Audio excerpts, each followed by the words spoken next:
Estudar a Bíblia na escola dominical. Vem mais de Deus aprender, fortalece e faz crescer. É domingo de manhã na EBD. Olá, então nós chegamos na lição 17, finalizamos, uma sequência de estudos aqui no livro de Atos, Atos dos Apóstolos. Vimos a igreja, a formação da igreja, tantos personagens, tantas pessoas com lições, com vidas preciosas. E hoje nós vamos ver que Paulo realmente vai chegar lá em Roma, né? Porque desde o início ele já sabia que ele deveria chegar ali, que ali ele tinha um trabalho específico, uma missão específica. E durante essa lição, nós vamos estudar os capítulos 27 e 28. E Lucas, que é o escritor desse livro, ele é muito minucioso. São dois capítulos recheados de muitos detalhes e muitas informações. Então, o nosso versículo-chave é Atos 27, 24. E olha o que diz aqui. Paulo, não tenha medo. É preciso que você compareça diante de César. E eis que Deus, por sua graça, lhe deu todos os que navegam com você. E aqui Paulo fica muito claro, que ele deveria chegar lá em Roma e que aquelas pessoas que estavam com ele ali, elas seriam salvas, Elas também chegariam ao seu destino, E nós vamos ver, durante essa lição, que as experiências vividas por Paulo a bordo, das embarcações, e aqui a gente tem que lembrar, naqueles tempos, eram coisas mais rústicas, não tinham os aparelhos que a gente tem hoje, não tem a tecnologia, e tudo tinha uma dificuldade muito maior.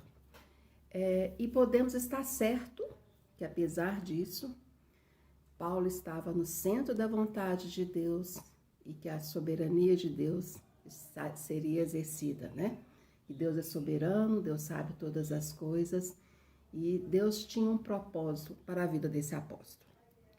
E por meio de uma revelação especial, Deus deu ao apóstolo a plena certeza de sua vontade em meio a todas aquelas coisas. A gente vai ver quantas coisas ele vai passar nesses dois capítulos.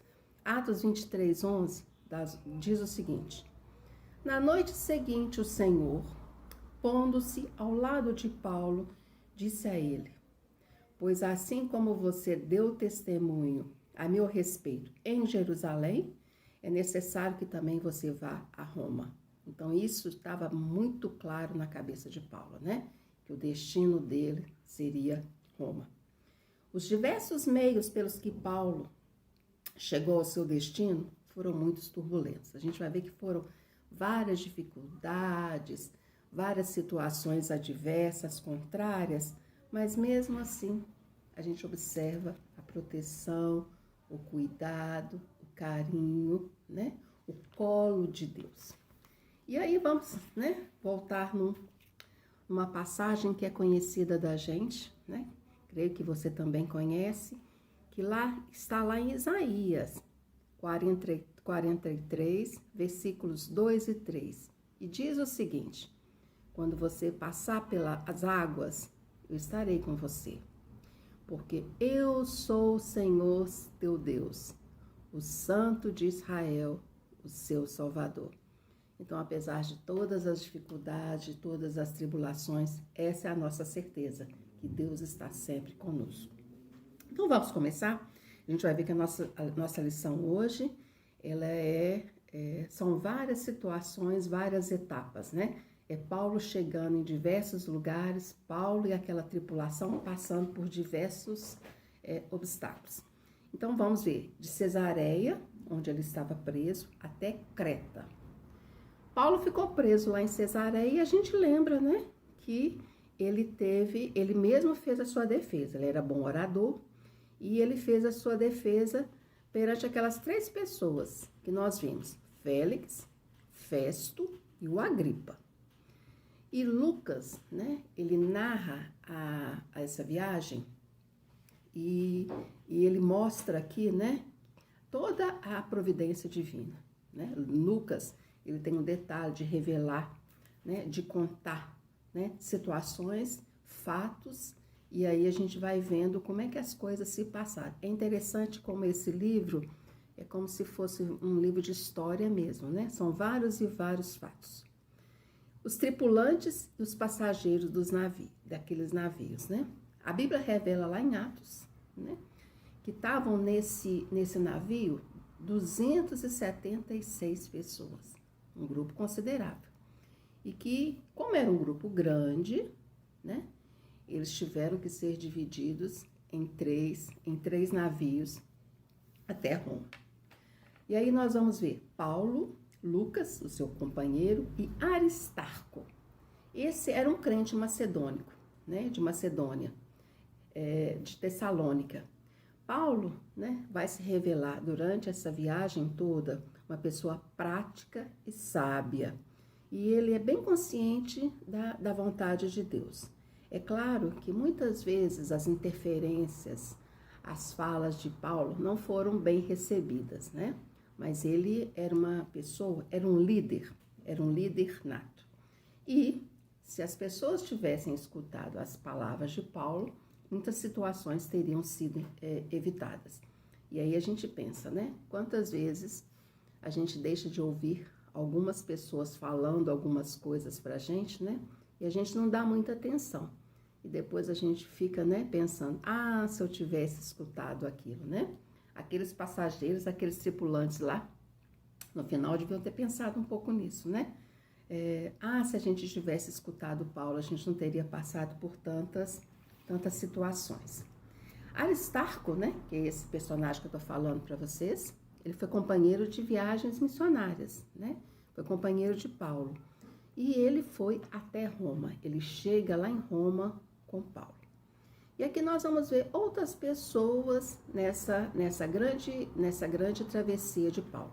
Nós vamos ver agora centurião Júlio e seus soldados. E isso está lá em Atos 27, versículos 1 a 3. Júlio, né, essa pessoa, esse personagem aqui, ele fica amigo de Paulo, né? E ele demonstra admiração, aquele contato, né, aquela proximidade, né, despertou naquela pessoa uma grande admiração pelo apóstolo, né? E o salvou da morte, né?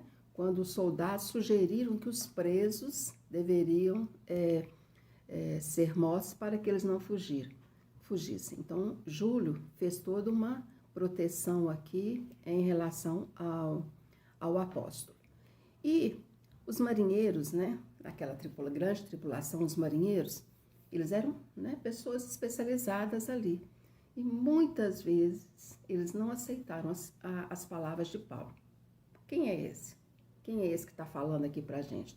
Nós sabemos, né? Um cara aí qualquer, um Paulo qualquer, vem falar para a gente de navegação, né? Foi a reação daqueles marinheiros.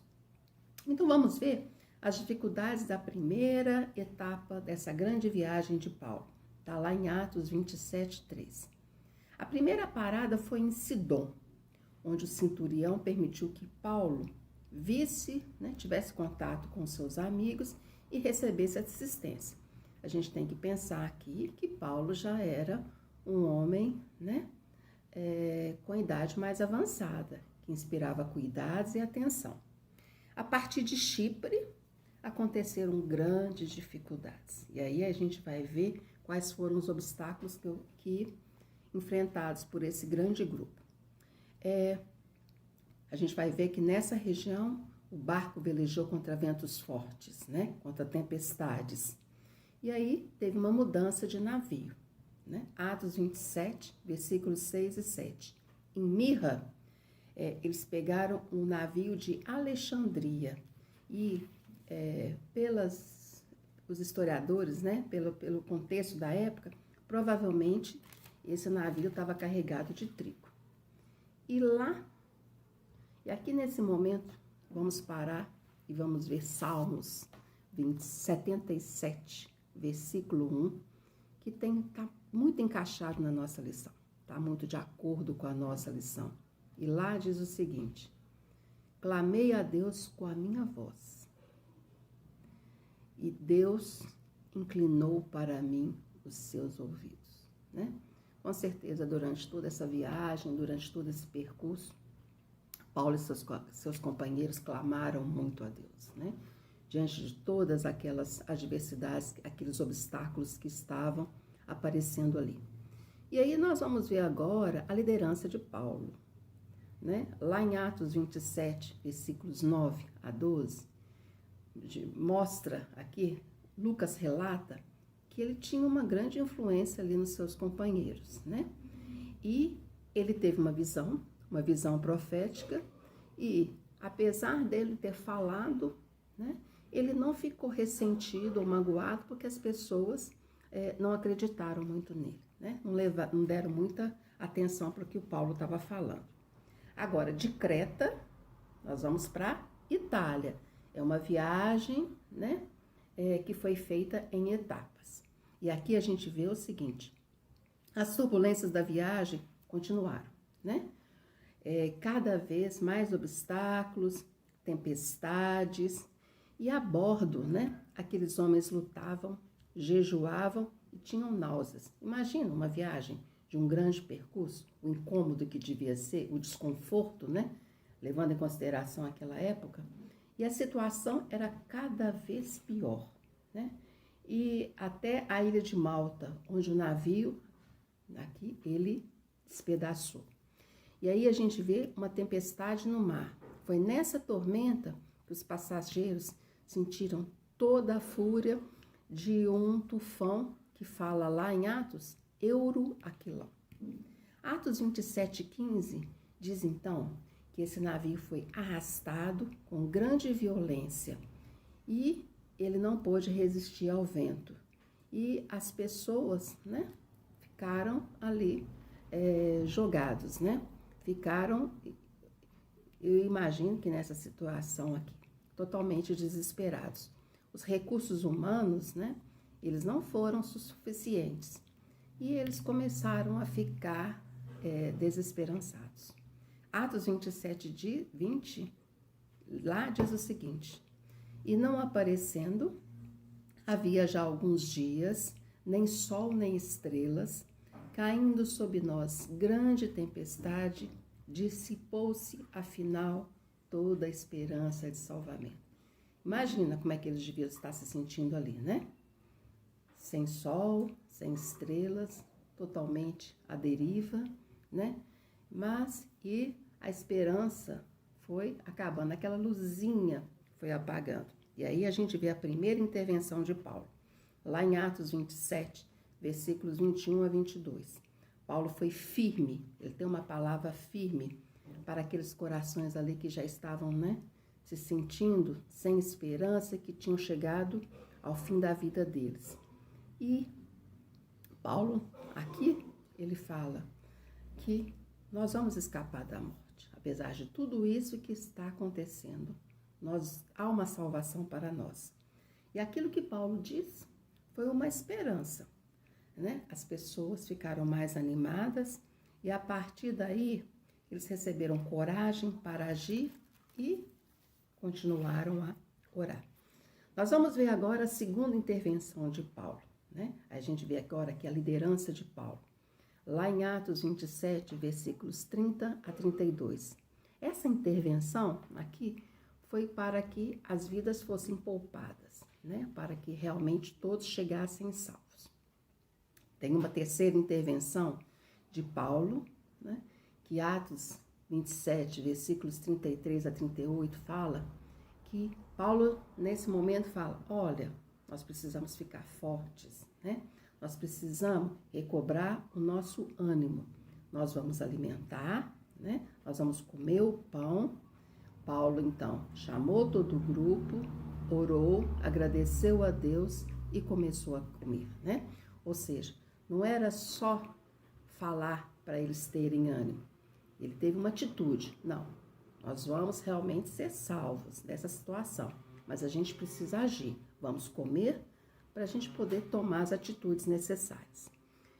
E aqui a gente vai ver o naufrágio lá na ilha, lá em Malta, né?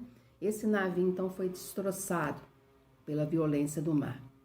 E as vidas, aquelas pessoas, né, que eram um grande grupo, elas foram ameaçadas de morte e salvas por um oficial, né, naquela região.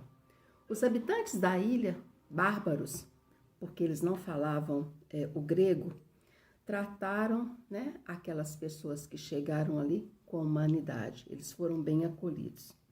E nessa ilha, na ilha de Malta, acontece um fato interessante. Paulo, né, chegando ali, ele foi picado por uma víbora, né? E os habitantes falaram que ele era um homicida, que ele era um assassino. E ficaram esperando, né, que Paulo morresse. Que tudo indicava que Paulo ia morrer. Mas nada disso aconteceu, né? Paulo, não aconteceu nada à saúde de Paulo. E aí eles falaram, não, ele não é um assassino, ele é um Deus. Olha a mudança, né? A mudança de atitude daquelas pessoas em relação ao apóstolo. E aqui nessa ilha também a gente vai ver a cura do pai de Públio,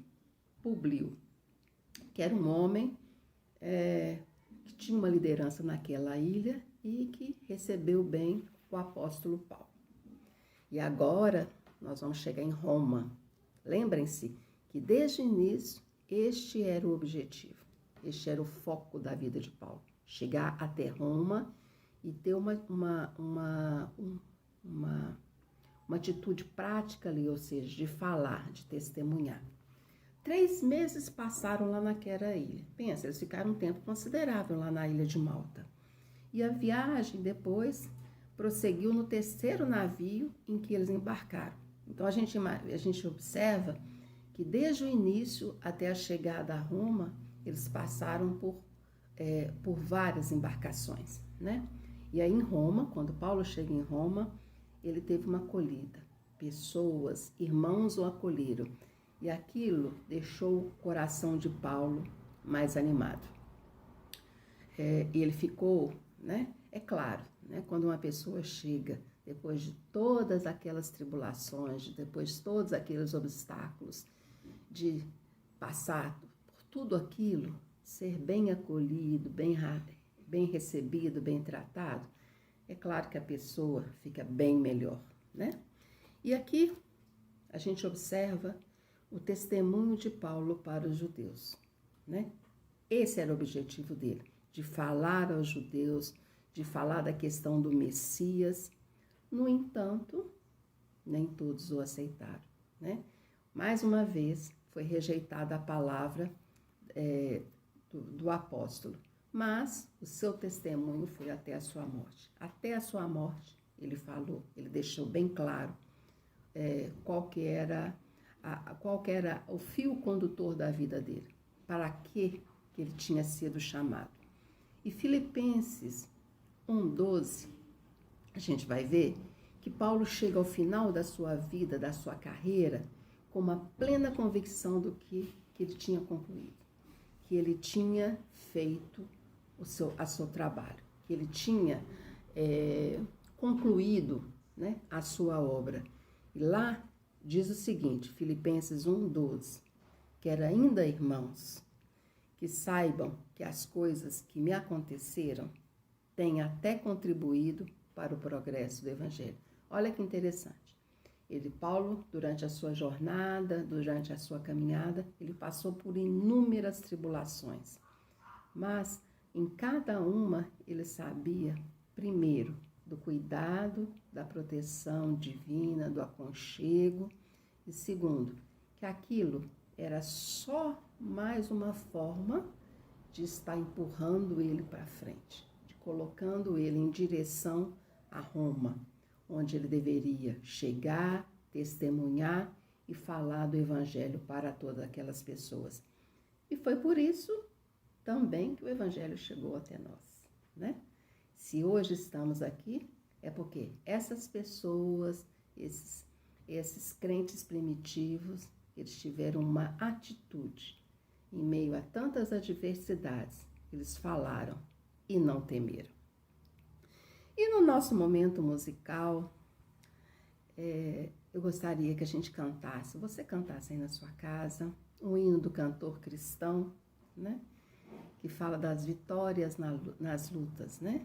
E esse hino, ele fala que a gente passa por tantas lutas, tantas tribulações, mas Deus é o nosso Senhor, Deus é o nosso Salvador. Vamos cantar?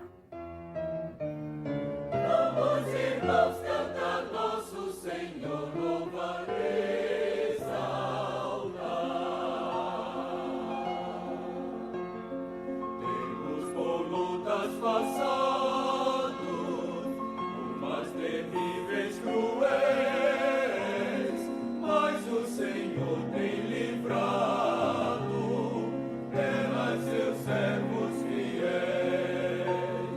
Força e poder nos tem dado, Ele nos tem sustentado, dando-nos sua mão, vida de paz, perdão, salvação.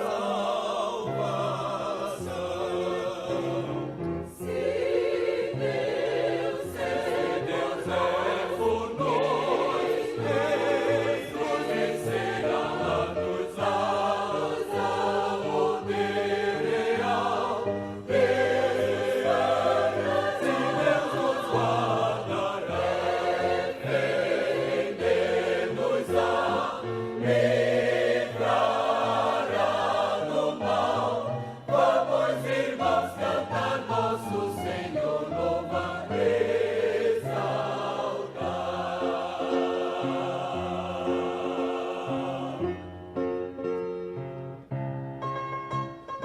Se Deus nos tem prometido, Se Deus nos tem prometido, a vitória acabou. a vitória acabou. Se tem Ele esquecido Ele esqueceu da palavra real, da palavra real.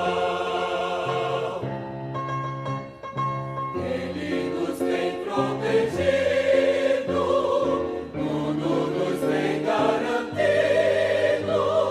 Graça e favor sempre assim, todo bem-estar que nos dá.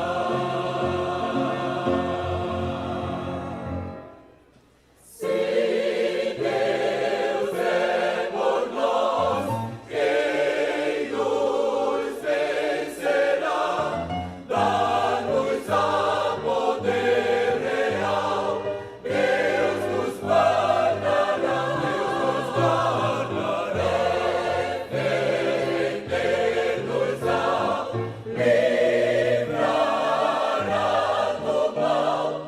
Vamos, irmãos, cantar nosso Senhor, louvar e exaltar.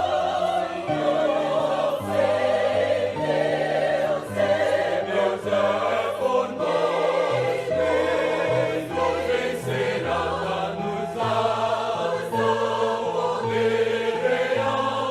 Defender-nos-á, livrará do mal. Vamos, irmãos, cantar nosso Senhor, louvar e exaltar. Exaltar. Vamos, irmãos, cantar nosso Senhor, louvar e exaltar.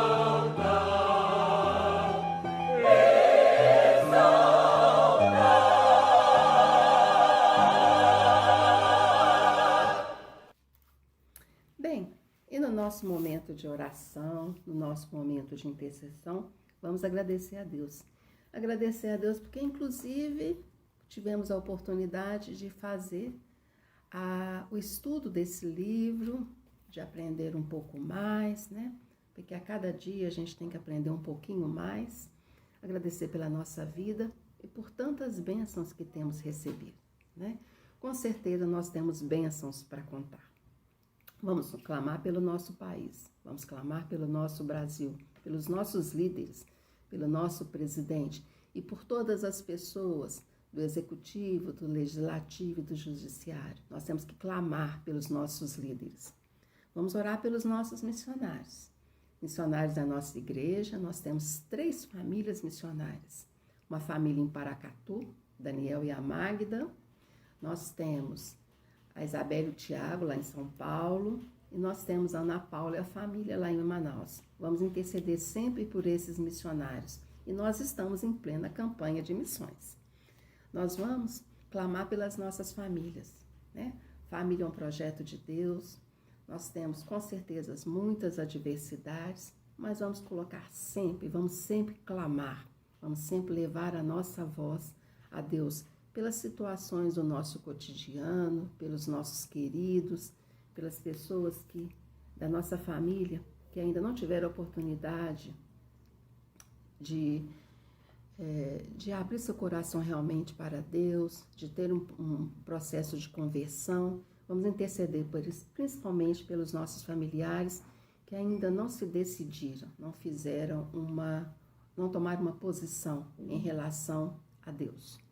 Vamos clamar pelo nosso bairro, o bairro Padre Eustáquio, pelas pessoas que estão ao nosso redor, para que elas tenham oportunidade de ouvir e que a gente possa fazer toda a diferença nesse bairro e que a gente possa ser conhecidos por uma igreja que louva, uma igreja que agradece, uma igreja que evangeliza.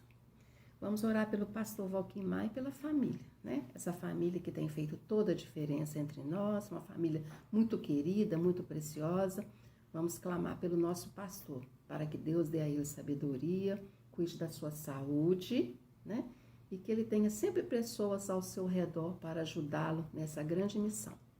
Vamos orar pelos ministérios da nossa igreja, pelas pessoas que estão fazendo, que já estão aí desenvolvendo, para que Deus capacite a cada um de nós, por toda a liderança e pelos nossos queridos diáconos, para que Deus esteja abençoando a cada um de nós. Vamos orar pelos nossos dízimos, pelas ofertas, pelas pessoas que estão dizimando, ofertando, e pelas pessoas que por algum motivo ainda não estão dizimando, né? E vamos orar pelo tesoureiro e pela comissão de finanças, essas pessoas que têm essa missão, né, de organizar essa questão das finanças na igreja, né, de estar aí gerenciando. É um ministério realmente muito difícil, para que Deus dê sabedoria a toda essa comissão. Vamos orar por esse grupo lindo da nossa igreja, os nossos idosos, né, esses queridos nossos, e as pessoas enfermas fisicamente, enfermas mentalmente, para que Deus esteja abençoando a cada um, cuidando de cada um e cuidando das pessoas que estão ali, né, ao redor dessas pessoas, médicos, enfermeiros, cuidadores e os próprios familiares, para que Deus sustente a cada um de nós. E vamos orar pelas programações dos próximos meses. Agosto nós temos uma programação toda especial, outubro também, vai ser o mês da educação, para que Deus esteja nos abençoando e para que todas as coisas sejam feitas para a honra e glória do nosso Pai. E lembrem-se, nós vamos começar agora uma nova jornada, uma nova caminhada. Nós vamos começar estudando agora o Antigo Testamento. E para que seja um tempo de grande crescimento, e que a gente possa continuar juntos e conectados.